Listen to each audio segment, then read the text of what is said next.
There's this little bird showing up in backyards all across North America, and it's got a huge personality.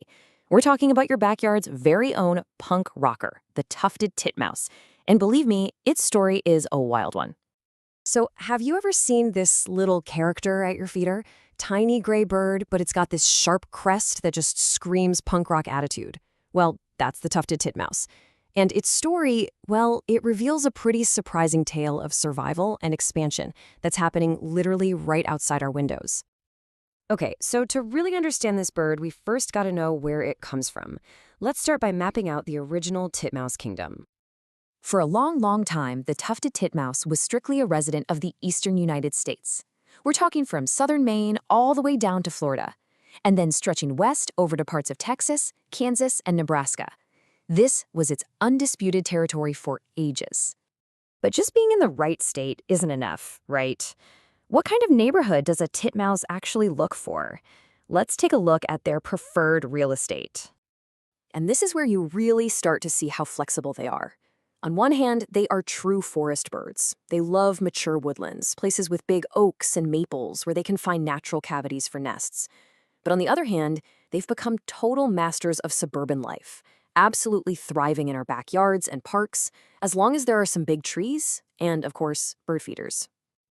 Now, choosing a home is this careful, three-step process. First up, they gotta locate a good cavity. Could be a natural hole in a tree, an old woodpecker nest, or, hey, even a birdhouse you put up. Next, they check the height. They like it about 10 to 30 feet up, for safety. And finally, they furnish the place, lining the nest with soft stuff like moss, leaves, and hair. And they are not shy about where they get that hair. They've actually been known to pluck it right off sleeping raccoons, dogs, and even people. And that right there, that resourcefulness is absolutely key to their success.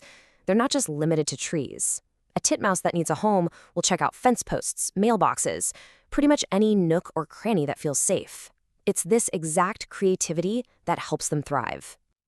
All right, so a good home is one thing, but you've also got to eat. So how do they make it through the entire year? Well, it all comes down to a really clever diet. Let's call it their survival playbook. See, their menu totally changes with the seasons. In the fall and winter, acorns are the essential fuel they need. Then, come spring, they switch it up and start hunting insects, which provide that critical protein for their growing nestlings. And all year round, those high-energy sunflower seeds from our backyard feeders are the perfect, reliable supplement. One of their smartest moves for surviving the winter is something called caching. A single titmouse can hide hundreds of seeds a day in the fall, stashing each one in a different spot under bark or leaves. Then, it uses its amazing memory to go back and find that food during the lean months. It's like their own personal pantry. But here's where the story takes a really fascinating turn. This bird, so well established in its old territory, is suddenly on the move. It's breaking all its own rules.